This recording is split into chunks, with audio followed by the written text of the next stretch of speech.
What's good, YouTube? You're back with the Prez. Today I'm going to be talking to you about the proper and the most effective way to go about cutting. Listen, right now, currently myself, I just started cutting about 10 days ago. So let me explain to you guys how I do it, and in my opinion, what I find to be the most effective and beneficial way to cut. When I say most beneficial, I mean in the sense of trying to hold on and maintain as much muscle mass as possible. Because inevitably, unless you're on some performance enhancing substance, anabolics or something, 99% of the time, no matter when you cut, you're gonna lose some amount of muscle. It's inevitable. When the weight goes down, it's not always gonna be fat. Just like when you gain muscle, it's not just like when you bulk and gain weight, it's not always gonna be muscle, some of it's gonna be fat. When you lose fat, you're gonna lose some muscle, you're gonna lose some strength. So, listen, the best way, number one, when we're talking about training, when you're in a cut, what you wanna do is you wanna let the actual cut, the deficit of calories, be the most work for you. What I mean by that is you want the cut in calories, meaning the reduction in calories, to do the work for you. You don't want to go out and start doing 100 things while also being in calorie deficit. That's how your body burns out. That's how you fry yourself out. So the best way to go about it, you want to be in a slight deficit for starters. So let's say, for instance, myself, I was bulking at around 3,500 to 3,700 calories per day, depending on what I was doing. 3,500 calories was around my maintenance level. It was slightly above it. 3,700 calories, about 300 calories above maintenance. So if I had a very, very heavy workload of a day, I would eat on the 3,700 calorie side. If it was a little less strenuous, I would eat on that 3,500 calorie side, staying in that maintenance to slightly above maintenance level during my bulk. That's what enabled me to go up to 171 pounds while maintaining a pretty lean body fat level. I never passed 13%. I never hit 14% on this bulk, which is the first time I ever did that. So now, like I said, I started to cut. I actually want to try to shred down now to 10% because I haven't gotten down there in a few years. And I just want to show you guys how it's done, doing it for you guys. Also, I want to do it for myself. I haven't done it in a while, and it's a process that's a good thing for you guys to examine for yourselves. Go through a cut, you learn a lot about your body. You learn a lot what your body needs, your energy levels. You learn how to track food because it becomes a little more meticulous now. So let's get into it. So the first thing we're going to talk about is training. Training should be lower volume now. People always think when we're bulking, right, we should be doing heavier sets, lower volume. No. When you're in a bulk, what you want to do is you want to add the volume, you want to add more sets. Now in a cut, remember, in a cut you're going to be, no matter what, it's going to be inevitable that you're going to lose some strength because you're losing weight, you're losing body fat. So the best way that you guys can go about this is try to work in heavy loads, low volume. Like I said, remember, you want to let the calories do the work for you. So if you start going out and hitting your training sessions and you start supersetting everything, drop setting everything, while you're in a cut, you're going to not only be expanding on that energy deficit that you're already putting your body in, which some people may want to do. They want to get to the results faster, right? No, that's how you start losing more muscle. What you want to do is you want to maintain the muscle and only cut down on body fat, and you got to do it slow. It's a process. To lose a few percentages of body fat successfully should take around 4 to 6 weeks minimum, just to start seeing some good progress. So now, the workload should be low volume, high load. Remember, you want to maintain that muscle mass. So what I mean is 5x5 training, sets of in that 3 to 5 rep range, maybe on the high end working in that 6 to 8 rep range, taking 2-minute breaks when you're working that 6 to 8 rep range, up to 5-minute breaks when you're trying to lift max weight, right? When you're in that 1 to 5 rep range, you want to be taking longer rest periods. Because again, if you're supersetting in between each set, your heart rate's going to be up. You don't want your heart rate to be up too much. Remember, when you're starting the cut, don't throw all your tools at yourself at one time. Like I said, let the calorie deficit do the majority of the work, especially in the beginning. So let's say we're starting myself. Like I said, let's say my maintenance is 3,500 calories.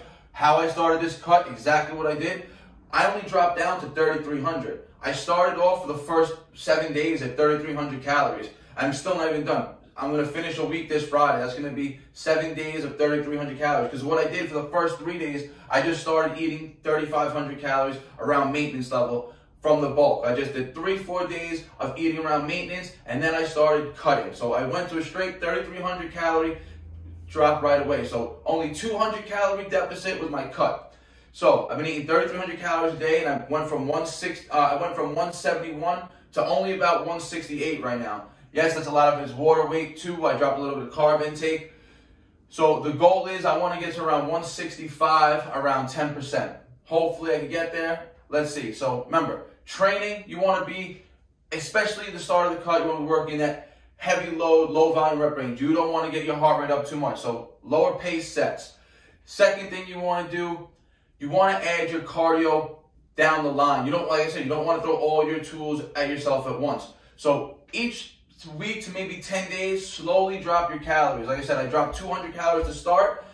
In 10 days from the 3,300, I would drop down to probably 31 to 32, depending on the day. So if I had a lower workload day, I would eat 3,100 calories. If I have a higher workload day, I would eat around 3,200 calories. Small changes all you need. Remember, your body is always going to adapt to where it's at. So if you start hitting with 500 calorie deficits initially, then you're going to have to keep dropping 500, 500, 500. Eventually, you're going to be down to 2,000 calories really quickly, and you're going from a high calorie load to a low calorie load. Your body's not going to want that. That's how you start feeling groggy, feeling sick. So remember, first things first, workload. Slow the workload down during your workout sessions. Whether you're in the gym, doing calisthenics, work more on that heavy load, low volume rep range. Now, as far as cardio, like I said, don't throw all your tools in the bucket at once. So maybe 2-3 weeks down the line, you can start adding in one cardio session a week. So before you would drop your calories that week, you would add in a cardio session. Remember, you want to make small changes. Let's say I drop from 3,300 to 3,100, right? And now it's the next time I'm supposed to cut calories. Instead of me cutting for this week, I can start adding in 1 day of cardio. I could throw in 30-minute steady state cardio session. And that could be incline treadmill walking. That could be a slight jog. Steady state cardio to start. Keep it simple, right? From there, so 10 days later, after throwing in the steady state cardio for once a week, now what can I do? Now I'll drop my calories to 3,000 calories, and I'll keep that 1 day of cardio in as well. So now I'm down 500 calories from my initial starting point, and I'm about 3 to 4 weeks in. And within 4 weeks, I only dropped 500 calories, as opposed to dropping 500 calories off the jump. Your body wants to adapt. It's going to slowly adapt. And throughout this time, I'm going to be losing body fat and maintaining as much muscle mass as possible. Remember, I plan to get to this 165 at 10% probably around the June mark. So I'm going to keep the calories as high as I can for as long as I can and just keep doing small changes. So let's say now you get to 3,000 calories and you're at one cardio session a week. And let's say you hit a plateau. Let's say I hit a plateau and now I'm stuck at this 166 mark, right? I want to get to 165, right? Let's say I'm hovering around 166 and at 11% body fat. We're giving examples here, right? So what can I do? Instead of dropping down to 2,800 calories, what can I do? Now I could add in an extra cardio session, a little more high intensity. Now we could manipulate the cardio. Now what you guys can do is start either adding a high intensity cardio session in, such as sprints, stuff like that, ball slams, or what you can do is up the intensity of one of your workouts during the week. So instead of doing low volume, heavy loads, one day during the week, you can make your workout more intense, hitting more supersets, increase the volume, increase the workload. That's going to increase the calorie burn, increase the heart rate for that day. So remember, small changes. Don't do everything all at once. So by the time you're about 6 to 7 weeks in now, you should be noticing you should be cutting pretty fairly nicely. And you're going to start to learn your body. You'll learn, oh, I only got to cut this much this time, to start making small changes. It's a process that helps you guys learn. Tracking your calories, going through the journey of watching your body have body fat to getting lean is something that 90% of the population can't do.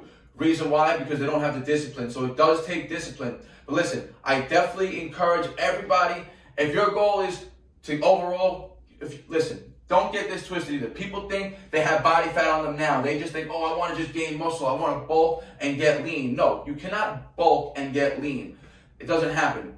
Unless you're lean already, then you can bulk and stay lean, but you can't be full of body fat and expect to work out harder and build more muscle to fill out that body fat. That will never happen. If you have excess body fat on your body, you have to go into a slight calorie deficit. You have to be in a calorie deficit. Simple as that. What that's going to do is it's going to start shedding the body fat. It's going to allow the muscles that you have hidden under there to show. Trust me, you could be 180 pounds and people might even question if you work out. And then you could drop to 165 and people might think you're on steroids. Why? Because now all the muscles that were hidden at 180 are popping out and bulging at 165.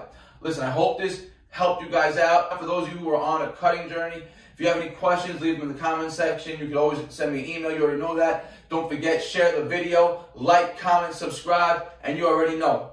Peace out. Bar Naturals.